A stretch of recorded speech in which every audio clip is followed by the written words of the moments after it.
Con los últimos datos económicos parece que disminuyen los temores de recesión en la economía de Estados Unidos, y así parece estar descontándolo el mercado con fuertes subidas de las acciones y de los índices tradicionales. Pero en cambio, el sector cripto no levanta cabeza. ¿Qué es lo que está pasando? Pues repasaremos esto y mucho más en el vídeo de hoy. ¡Vamos al lío! Muy buenos días, cracks, y arrancamos hoy con un artículo donde informa que Kamala Harris está dispuesta a aprobar una ley relacionada con Bitcoin. De hecho, el líder de la mayoría del Senado dice que aprobarán una ley antes de final de año. Veremos si esto es verdad, porque esto sería después de las elecciones y ya sabemos cómo se las gastan los políticos. Y más en esta ocasión, porque hasta ahora la candidata demócrata no ha manifestado directamente su opinión sobre Bitcoin y compañía. Porque quien parece que no hace vacaciones son los que están al cargo de los bitcoins depositados en la billetera etiquetada propiedad del gobierno de los Estados Unidos, porque esta hace 2 días, el miércoles, realizó otra transferencia, en esta ocasión de 10.000 bitcoins, como podéis ver por aquí, y los movieron al monedero de Coinbase Prime. Desconocemos si son para ser vendidos o forma parte de temas de custodio, pero en total llevan ya unos 15.000 bitcoins, porque hace 2 meses ya movieron 4.000 bitcoins en 2 transferencias a una dirección también de Coinbase Prime. Y acordaros que a los 3 días de estas 2 primeras transferencias, el precio de Bitcoin cayó un 5% en ambos casos. Y entre hoy y mañana sábado se cumplen estos 3 días desde la transferencia de este pasado miércoles, por lo que veremos cómo reacciona Bitcoin. Pero en la actualidad, el gobierno de los Estados Unidos aún posee 203.000 bitcoins en su billetera. Y te recuerdo que si te gusta y valoras mi trabajo, dale al like, suscríbete al canal y recuerda activar la campanita aquí abajo para estar al día cuando suba nuevo contenido. Y por lo que respecta a los ETF de Bitcoin al contado, tuvimos salidas el miércoles con un negativo de 81 millones y en cambio ayer un ligero positivo con un saldo a favor de 11 millones, a pesar de las ventas, como no, de Grayscale. Pero las compras, todo y ser pequeñas, fueron superiores a esta venta. Por lo que respecta al ETF de Ethereum al contado, di ayer en negativo después de romper la mayor racha desde la salida del ETF, con 3 días en positivo tanto lunes, martes como miércoles. Pues solo con la salida negativa de ayer jueves superó a todas las compras de estos 3 días, por lo que el saldo vuelve a ser negativo con fuertes ventas, sobre todo, como no, de Grayscale, que no compensa las pobres compras que vimos ayer en el ETF de Ethereum. Y ahora aquí podéis ver un listado de las principales empresas que han comprado el ETF de Bitcoin de BlackRock. Y por ejemplo vemos a Morgan Stanley, que declara poseer 5,5 millones de acciones en el ETF de Bitcoin de BlackRock a 30 de junio. Y estos son casi unos 200 millones de dólares. Pero lo curioso es que ha pivotado este capital que tenía en Grayscale, lo ha pivotado hacia BlackRock. Y ahora mismo Morgan Stanley es uno de los 5 principales tenedores de Bitcoin con inversión en BlackRock. Y también conocíamos como Goldman Sachs, gestor de activos por más de 2,8 billones de dólares, también revela que posee más de 400 millones de dólares en el ETF de Bitcoin. Para que veamos que a pesar de las caídas, a pesar de la volatilidad, estos monstruos van construyendo poco a poco su posición. Pero a pesar de que estamos viendo casi diariamente cómo estos grandes están posicionándose en Bitcoin y en el sector con la creación de múltiples ETFs, como estamos viendo por ejemplo con Grayscale, hay uno que sigue RQR, que no lo va a hacer. Y es que ayer conocíamos cómo el nuevo CEO de Vanguard confirma que la empresa no tiene planes para lanzar ETFs de criptomonedas, manteniendo así su enfoque que ya dejó claro el anterior CEO, que solo tienen inversiones en productos tradicionales. Y recordar que Vanguard es el segundo mayor emisor de ETFs, solo por detrás de BlackRock.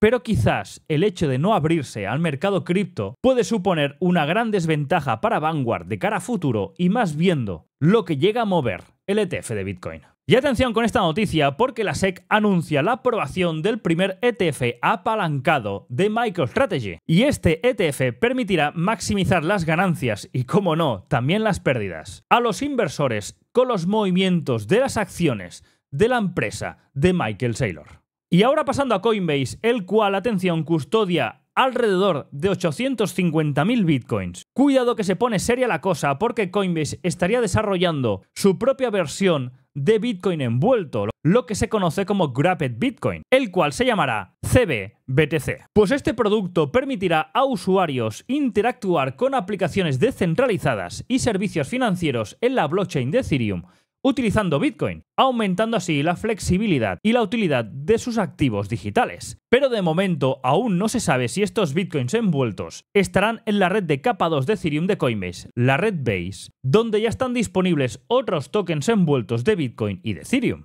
Y a modo recordatorio, los tokens envueltos son tokens que representan a otro activo en una red diferente a la red nativa. Por ejemplo, en este caso, el activo que replican es Bitcoin y lo hacen en relación 1 a 1, garantizando así el valor del token, pero en otra red. Y MetaMask ha lanzado en España y en Europa una prueba piloto para la tarjeta de débito de autocustodia, y esta tarjeta permitirá a usuarios gastar sus criptomonedas directamente desde sus billeteras de MetaMask en cualquier establecimiento que acepte Mastercard, integrando aún más las criptomonedas en las transacciones diarias y facilitando así también el uso en la vida cotidiana. Y atención, porque si las pruebas salen bien, la distribución de esta tarjeta de débito se ampliará a un público más amplio de la Unión Europea para finales de este año.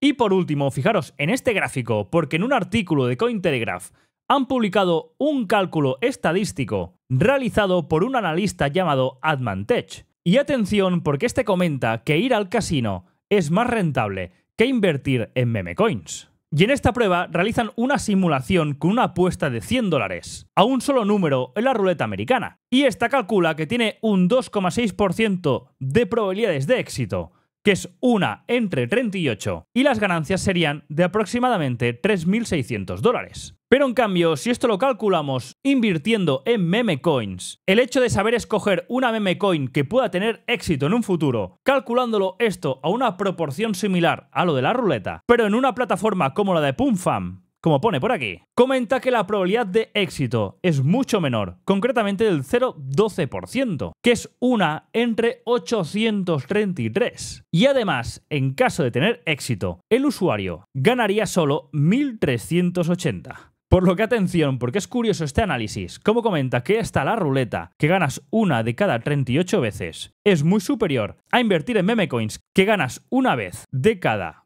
833 veces que inviertes. Para que veamos que a veces nos nublamos con los titulares de que tal persona ha ganado tanto dinero invirtiendo en memecoins, pero la pregunta es, ¿cuánta gente no ha ganado invirtiendo en memecoins? Y ahora pasando a la economía, el miércoles conocimos el dato de inflación en Estados Unidos y este aparece ligeramente por debajo de lo esperado. Y es que la inflación del mes de julio cae al 2,9% interanual, por debajo de las expectativas del 3%. Y esta ya es la primera lectura por debajo del 3% desde 2021, por lo que son buenas noticias para el mercado y sobre todo para la Fed. También conocíamos las ventas minoristas y estas, atención, aumentan un 1% en el mes de julio, que es el mayor incremento desde enero de 2023. Y ayer también fue turno para las peticiones semanales de desempleo en Estados Unidos y estas son inferiores a lo esperado, apareciendo en 227.000 frente a una cifra esperada de 236.000 y también inferior al dato anterior revisado de 234.000. Se trata entonces de la cifra más baja de peticiones de desempleo en las últimas 5 semanas. Por lo que la inflación vemos que no da la sorpresa, el empleo mejora y las ventas minoristas sorprenden al alza. Y esto es música celestial para los mercados. Y con todo esto, ahora las probabilidades de bajada de tipos para septiembre, que son del 100%, pero ahora mismo un 70% descuenta una bajada de 25 puntos básicos y un 30% una bajada de 50 puntos básicos. Y ayer era el último día para presentar los 13F, que son los documentos que se presentan ante la SEC, donde se comunican los movimientos de cartera de grandes fondos, grandes inversores, que han realizado este segundo trimestre de 2024. Y ahora pasaré a comentar los más destacables, pero tampoco toméis esto de referencia porque tiene un retraso de 3 meses y algunas posiciones pueden haber variado bastante. Y si os fijáis, aquí está la lista de todas las presentaciones, pero en la web de Dataroma podéis ver sus posiciones a 30 de junio. Y por repasar algunos, que sepamos que Warren Buffett, después de vender casi el 50% de su posición en Apple, el cash que tenía disponible de Berkshire Hathaway había alcanzado niveles enormes. Y este, por ejemplo, es superior al valor de mercado de grandes empresas como Netflix o McDonald's, por ejemplo. Pero tampoco se han quedado parados y salieron de compras. Y es que según este informe, ahora poseen más bonos que la propia Reserva Federal. Por ejemplo, Stanley Druckenmiller, que es un inversor muy reconocido en Wall Street, fijaros, porque los mayores cambios, precisamente, están en la venta casi de su totalidad de la posición que tenía en Nvidia. Y recordar que la compró al inicio de toda la subida con unos profits superiores al 500%. Pues el fondo de George Soros también realizó un movimiento similar liquidando toda su posición de Nvidia. Y no es la única tecnológica, porque por ejemplo Druckenmiller también vendió gran parte de su posición en Microsoft. Ahora pasando a Bill Ackman, este revela ventas significativas, atención, de Google y también de Chipotle, de CMG, y en cambio ha comprado Nike. Y por último, el portafolio de Michael Burry, conocido por el gran corto, el gran short, señala que tiene una exposición elevada a China de casi la mitad de su portfolio. Y este está expuesto a empresas como Baidu, Alibaba y JD, por lo que parece que este señor está muy bullish con todo lo que tiene que ver con China.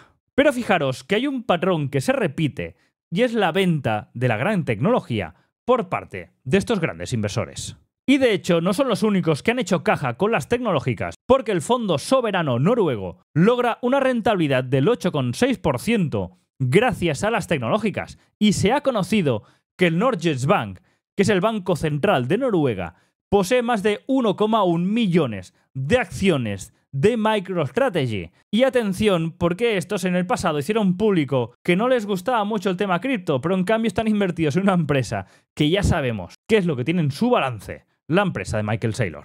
Por lo que parece que esto es un haz lo que te digo, pero no lo que hago. Y ahora, pasando a las acciones, vemos como Ulta Beauty subía más de un 11%, precisamente después de conocerse las compras de acciones por parte de Warren Buffett. Luego pasando a Snowflake, que prácticamente cerraba plano, y al contrario que Ulta, este se deshinchaba en parte algo después de que conocerse que Warren Buffett vendía parte de su posición en la empresa, pero prácticamente tampoco ha tenido gran impacto. Ahora pasamos a Walmart, que atención subía más de un 6% porque este presenta resultados, estos son buenos, y ayer subía bastante en bolsa. Y la compañía comenta, atención, que no están observando en general que el consumo sea débil, lo contrario a lo que dijo Home Depot hace pocos días. Y esta presentación de resultados provoca que Walmart cotice en máximos históricos. Ahora pasando a JD, la empresa china que subía más de un 4%, porque también presenta resultados, estos son buenos y suben bolsa. Ahora pasamos a Google, que atención, que subía un 0,61%, a pesar de que lleva unos días un poco movidos, después de que se conociera la intención por parte de la justicia de despedazar la empresa a trocitos, después de la sentencia antimonopolio. Ahora pasando a Robinhood, que subía casi un 5%, después de que conociéramos que Deutsche Bank ha actualizado su calificación a comprar y aumenta el precio objetivo a $24 por acción, citando que tiene un potencial de crecimiento excepcionalmente atractivo. Y por último, Apple, que subía un 1,40%, porque tenemos novedades en la empresa de la manzana, porque Apple anuncia que avanza con un dispositivo de sobremesa para el hogar en su transición hacia la robótica. Y atención al sector cripto, porque Apple ha abierto el chip de pagos del iPhone a terceros por primera vez. Y con esto hace posible el Tap to Pay de Bitcoin y criptomonedas. De hecho, Circle ya ha anunciado que planea integrar pagos de USDC en los iPhones con la tecnología NFC. Y como siempre te recuerdo que yo para operar todos estos mercados utilizo el broker de Quanfury, que por aquí abajo te dejaré el código QR para descargar la aplicación, porque si te das de alta con el código Johnny de la cuenta, recibirás una recompensa de hasta $250, aparte de apoyar al canal. Y ahora pasamos a revisar cómo están estos compradores, vendedores y neutrales. Y es que parece que recuperan algo de terreno los compradores, pasando del 40,50% al 42,5%. A costa, sobre todo, de los vendedores, que vuelven a bajar bastante, desde el 37 hasta el 29%.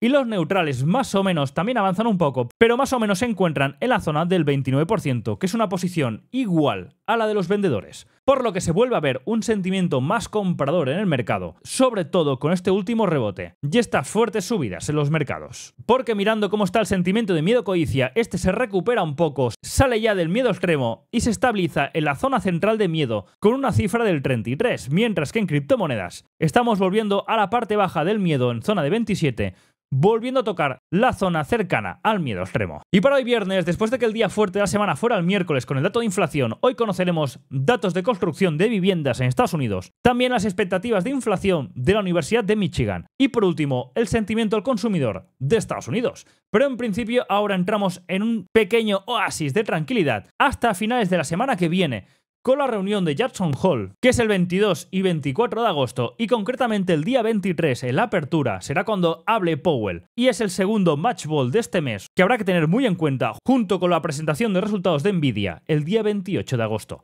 Por lo que en principio ahora deberíamos entrar en esa fase más tranquila hasta finales de la semana que viene. Y ahora pasando a los gráficos, fuerte rebote ayer de los mercados y con muy buena amplitud. Fijaros aquí el Russell 2000 como está volviendo a la parte alta del rango, por lo que ayer vimos una subida generalizada de todo el mercado, con un SP500 tocando otra vez zona importantes de 5.500, 5.600 y el Nasdaq también tocando la parte de pullback importante en la zona de 19.700. Y es que viendo que la renta variable está subiendo, el dólar también subiendo y los bonos también rebotando desde la parte baja, volviendo a acercarse a la zona del 4%, todo esto hace ver un escenario donde el mercado ya está descontando un aterrizaje suave. Y es que tal como comentábamos antes en las noticias, parece que la economía de Estados Unidos no se enfría tanto como se estimaba hace unas semanas, porque la inflación poco a poco va moderándose, el empleo está aguantando y las ventas minoristas han sorprendido al alza. Y como ahora los buenos datos son buenas noticias para los mercados, esto suena a música celestial y vemos un mercado que está recuperando zonas importantes que perdimos hace pocos días. Y también está ayudando bastante que la volatilidad, que el VIX vuelva a estar por debajo de la zona de 20, justo ahora cotizando en la zona de 15, un SP500 al contado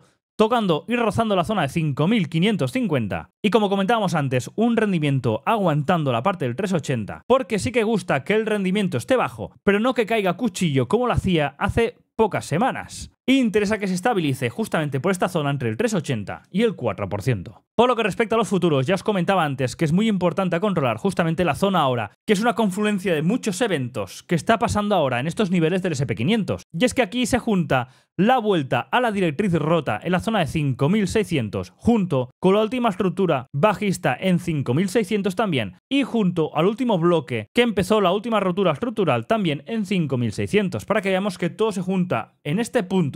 Y ahora, a pesar de las últimas subidas, confirmaremos justo en este punto si esto es un rebote del gato muerto o realmente hay intención de empujar y volver a la parte alta. Cosa extraña también por el momento estacional que nos encontramos, ya que agosto-septiembre no suele ser un momento de máximos históricos. Pero el mercado está como está, estamos en año electoral y por ello no podemos descartar nada. Lo mismo ocurre en el Nasdaq, que estamos justo llegando a la zona de rebote, la zona de 19.630, 650, que es el último bloque encargado de romper la última estructura y también coincide con el último máximo de la rotura estructural bajista de 19.630. De ahí la importancia de toda esta confluencia que también confluye justamente en la parte alta de todo el rango del Russell 2000, una amplitud que mejoró bastante ayer y que faltaría confirmar rompiendo la parte alta del rango. Pero fijaros que los tres índices están justo ahora en puntos importantes, por lo que hoy viernes veremos si llegamos a testear estos niveles y viéramos alguna rotura o el precio se quedará tonteando en estos niveles para vigilarlo de cara a la semana que viene. Lo mismo también está ocurriendo justamente tanto en Europa como en Asia. Vemos como Europa, el Eurostoxx, está tanteando la parte baja de la estructura rota en 4.830. Veremos cómo reacciona hoy con la apertura. Mientras vemos también que Japón está justamente en ese nivel, en 37.890, también la estructura rota del pasado con la fuerte caída que vimos del lunes negro. Y China, a pesar de continuar con su debilidad, está justamente ahora tonteando con la directriz bajista en la zona de 2.880, para que veamos que todos los índices se encuentran justo ahora en un punto de inflexión bastante importante. Ahora pasando a Bitcoin, la gran pregunta sería ¿por qué estamos viendo todo el mercado tradicional subir, acciones subiendo fuerte, índices subiendo fuerte y en puntos concretos que si rompen no descartemos un fuerte empujón a pesar de estar en agosto? Pero en cambio, estamos viendo a Bitcoin, Ethereum y compañía más bien lateral bajista, todo lo contrario que lo que estamos viendo en la parte tradicional. Y una parte del por qué estamos viendo esto es justo lo que ya expliqué en vídeos anteriores. Y es que hay que poner un ojo en qué es lo que está haciendo la liquidez del mercado. Y fijaros que ya os comenté en días atrás que cuando veíamos el rebote fuerte de Bitcoin desde los mínimos de 49.000, el rebote de la liquidez se había dado previamente la semana anterior. Y estamos viendo cómo esta estaba rebotando con fuerza y en cambio toda la parte tradicional y Bitcoin estaba cayendo a cuchillo. Pues justo el rebote vino después de esta reacción en la liquidez. Pero ahora esta, desde hace una semana, que está lateral, ligeramente bajista, justo como está también reaccionando y evolucionando Bitcoin y compañía. Y la pregunta es, estas entradas de momentum, estas velas bajistas fuertes, ¿podrían ser por estas posibles, porque no se sabe,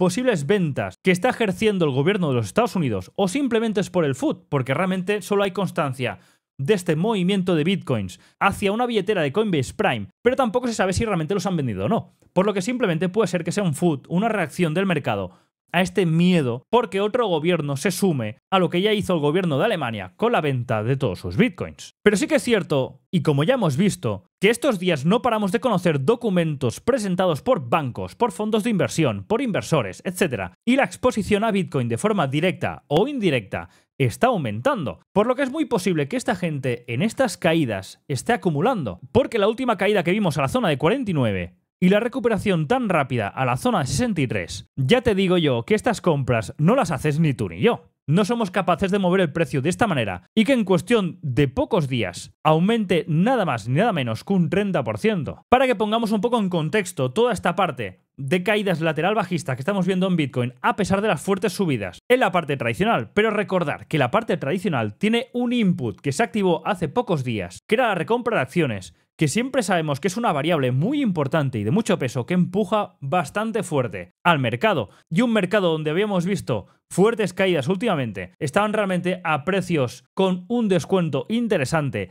Y con esta activación de recompra de acciones, es una gasolina propia de las propias empresas que ejercen para pumpear un poco sus acciones. Por lo que es un evento que solo afecta en aquella parte tradicional y no tanto a la parte de Bitcoin, que está más pendiente sobre todo del estado de la liquidez, porque es un proxy de la liquidez. A nivel de gráficos, estamos en la parte central que os comenté, que es muy posible que esta parte central de todo este rango bajista lateral estuviera ejerciendo cierta presión de imán, de control, de cara al corto plazo. Y de momento seguimos dentro de esta presión que, a pesar de acumular liquidez por la parte superior, seguimos marcando mínimos tras mínimo, pero aún estamos siendo, dentro de esta estructura, estamos siendo alcistas, porque fijaros que a nivel estructural tenemos un impulso, retroceso, impulso. Por lo que hasta que no perdamos la zona de 54.000, esto sigue siendo alcista en el corto plazo. Y podríamos venir a buscar dos zonas que ya os marqué el otro día. La primera zona era esta zona de aquí, que ya realizamos algún trade interesante en esta zona, que lástima porque buscaba un TP en la parte alta que no se dio. Y ahora la siguiente zona interesante, que seguiría siendo zona alcista, en la zona de los 55.000. Hasta que no perdamos 54, esto a corto plazo sigue siendo alcista. Por lo que no descartemos alguna entrada de momentum interna que rompa alguna estructura interna y a partir de aquí volvamos a dibujar escenarios alcistas. Pero sí que es verdad que me gustaría ver un acompañamiento por parte de la liquidez para dar más contundencia e intencionalidad para buscar la parte alta de los 67.000. Si pasamos a Ethereum, es cierto que hay algo más de momentum alcista, sobre todo por las entradas positivas tanto lunes, martes y miércoles en los ETF de Ethereum. Está siendo algo más alcista que Bitcoin porque sí que rompimos la parte alta de los 2.750. Pero fijaros que coincidíamos con la parte baja de la estructura rota en 2.800, que parece que ahora, a corto plazo, ha funcionado como resistencia y ha rechazado el precio. Pero sigo pensando lo mismo, estructura interna sigue siendo alcista, y hasta que no perdamos 2.350, seguiré buscando algún patrón para intentar atacar la parte alta con trades a largos. Si perdiéramos este nivel de 2.300 al igual que los 54.000 en Bitcoin, entonces sí, que replantearía escenarios a corto plazo para ir a cortos. A nivel de altcoins, empezaremos por Sui, que al margen de la entrada de momentum fuerte que rompió una estructura interna en la zona de 0.90 y por la cual cosa activa posible posicionamiento a largos para atacar la parte alta del doble techo de la zona de 1.17, atención porque Sui dentro de poco tiene un desbloqueo importante de token y no estén utilizando cierto FOMO por redes que estoy viendo o ciertos eventos o calentamientos por Twitter para pumpear el precio y poder colocar los tokens de este desbloqueo. Por ello, ir con cuidado en el corto plazo con las posiciones a largo. Pasando aquí XRP, de momento no hay novedades, seguimos en la parte central de todo este rango, que en el pasado fue una zona de soporte y resistencia bastante importante, la zona de 0.54, 0.56, que es donde nos encontramos ahora. Y no me gustaría ver que perdiéramos esta zona, porque si perdemos esta zona, atención a volver a testear los mínimos, porque de momento parece que no hay fuerza suficiente para romper la zona del bloque superior de 0.66. Pasando a TON, esta tuvo un aumento bastante importante de momentum estos últimos días, sobre todo tras el anuncio de que era agregado en la plataforma de Launchpool de Binance, y esto aumentó el precio bastante, con una subida de casi el 14%. Y ya os comentaba que después de testear este bloque en la parte baja de 5.20, era clave romper la estructura interna de 6.680 para empezar a confirmar ciertas zonas internas como reconfirmación o como vuelta de construcción de más posición para cargar posiciones de cara a atacar los máximos de 8.40. Ahora pasando a AVAX. Según datos de CoinMarketCap, Avalanche está liderando el sector de los tokens de Real World Assets, los RWA, por delante de Chainlink. Esto es buena noticia de cara a los fundamentales y el medio-largo plazo para el token, pero de momento a corto plazo seguimos a la espera, una vez rota esta directriz bajista, que acaba de romper alguna estructura interna para que confirme zonas de construcción de posición para atacar la primera zona de estructura bajista en la zona de 34-33. En el caso de continuar bajando, estaré muy pendiente de la zona de 12-14, que era la primera zona y punto interesante de construcción, después de que esta, si os fijáis, rompiera la estructura bajista de todo el bear market de 2022 y principios y mediados de 2023. Ahora pasando a AVE, esta tiene un performance distinto a otras monedas y estamos viendo una entrada de momentum bastante interesante después de romper la directriz bajista y apoyar justamente en el bloque que os comenté que tener algún trade aquí en modo construcción como starter, como lanzadera, era interesante en la zona de 82.75. Y ahora está entrando un momentum muy interesante y estamos muy pendientes de si rompe la zona de 115-120 para empezar a realizar los primeros profits, porque esto coincide con este bloque de órdenes en 124-132, que aquí podríamos ver cierta reacción de cara al corto plazo para volver a construir posiciones en la parte inferior. Y por último, Velo, atención, porque también otro proyecto que después de apoyar en el último bloque la zona de 00070 está entrando momentum, rompiendo estructura interna, pero me gustaría ver cómo confirma rompiendo la zona de 0013. Y entonces ahí sí que empezará a encarar la intención de romper la parte media de rango del 0015. Ahora pasando a divisas, movimiento interesante al margen de datos macro que conocíamos el miércoles, que también conocíamos ayer de ventas minoristas, buen dato para el dólar y este repunte de que es posible que de cara a corto plazo el mercado esté descontando de que la recesión está un poco más lejana y esto da fuerzas a los rendimientos de los bonos y sobre todo al dólar. Y es que después de ver un movimiento de semana donde veíamos un inicio semanal tomando los mínimos en el euro y tocando al PIB esta ineficiencia, fuimos a tocar los máximos semanales y algo muy similar ocurrió en el dólar, pero aquí podemos observar una divergencia muy clara y es que también arrancamos la semana tomando los máximos internos y parte de esta ineficiencia, pero después no fuimos capaces de hacer nuevo mínimo, justamente después de tomar los mínimos semanales. Y esto me llevaría a pensar que el euro tiende a atacar la parte baja del 1,09, 1,010 y el dólar la parte alta de 103,30. Pero antes es muy posible que a nivel intradiario, si bajamos por ejemplo en H1, es muy posible que después de tomar la parte interna tengamos algún toque de esta parte interna, tanto en DXY como en eurodólar, la zona de 102,85 y la zona de 1,099. Y a partir de aquí no descartaría otro impulso a la baja, justamente a tocar la parte de liquidez inferior y la parte de liquidez superior en DXY. Pero quizás esto se aprovecha hoy o ya de cara a la apertura del lunes. Por lo que hoy esperaré la manipulación alcista en el euro para después cerrar por la parte inferior y al revés en el DXY.